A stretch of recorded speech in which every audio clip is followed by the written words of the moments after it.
Это письмо пролежало у нас целых 70 лет.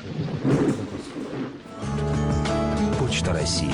Ваши новые возможности. Иди сюда. Витюшка.